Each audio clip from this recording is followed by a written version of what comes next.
Choisis la vie. Un regard neuf, émerveillé.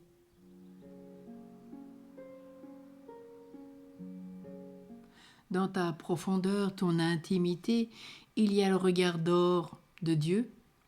La sainteté de Dieu est comme de l'or qui se répand partout et transforme tout en splendeur. Ton être intérieur a un regard lumineux, ruisselant d'or. Tu es l'enfant de Dieu, tu sais t'émerveiller de tout. Tu vois tout autrement. Tu vas ressentir de la reconnaissance pour tout ce qui t'impatientait, pour ceux qui t'ont élevé, même s'ils ont commis des erreurs d'éducation.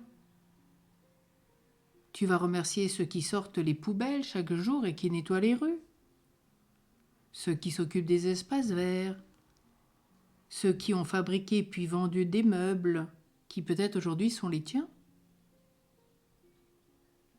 ceux qui ont coupé, débité, façonné, puis commercialisé le bois de ta chaise, qui te permet à l'instant de t'asseoir.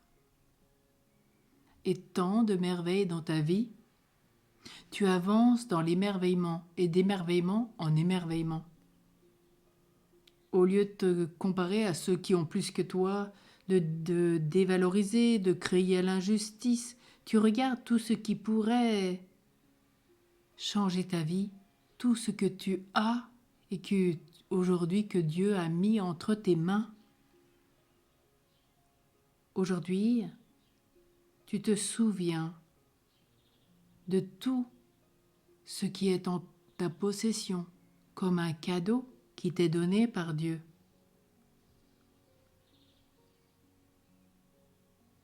Aujourd'hui, tu as bien tout le nécessaire.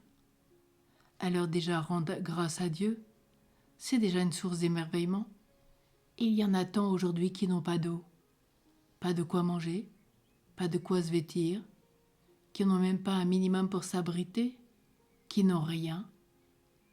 Et nous avons déjà tout le nécessaire. Quel émerveillement!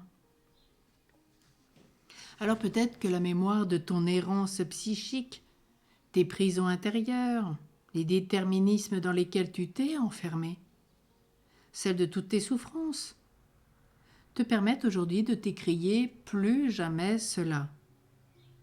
Tu sais ce qu'est la vie sans lumière, sans orientation, sans but, et tu ne veux pas y revenir. Ne fût-ce qu'en regrettant ou ruminant tes erreurs du passé. Il y a en toi maintenant cet être intérieur qui est rené dans le Seigneur. Un endroit permanent où d'un regard neuf, émerveillé, tu discernes l'action de la grâce. Plus d'eau de regarder les papiers gras laissés dans la nature par des promeneurs indélicats que tu aurais critiqués auparavant. Aujourd'hui, tu les ramasses et tu en plus l'offres au Seigneur pour ceux qui ont le plus besoin sur cette terre. Tu vis dans une forme de gratitude parce qu'il t'aide à avancer sur ton chemin de sainteté. Et tu peux prier pour tous ceux qui ont ces gestes indélicats. Mais à présent, tu regardes ce qui est beau. Tu nettoies la création. Et tu aspires à maintenir la beauté de ce que Dieu t'a donné, de ce qui est permanent. Et cette création de Dieu, aussi, en collaboration avec l'œuvre des hommes, servent le beau, le bien et le vrai, l'essentiel de ta vie. Alors émerveille-toi et aide tout le monde à s'émerveiller de tout ce qu'il y a sur la terre. Heureusement que nous avons ce regard neuf en Dieu et d'émerveillement en émerveillement, nous allons d'action de grâce en action de grâce et nous attirons toutes les grâces sur nous.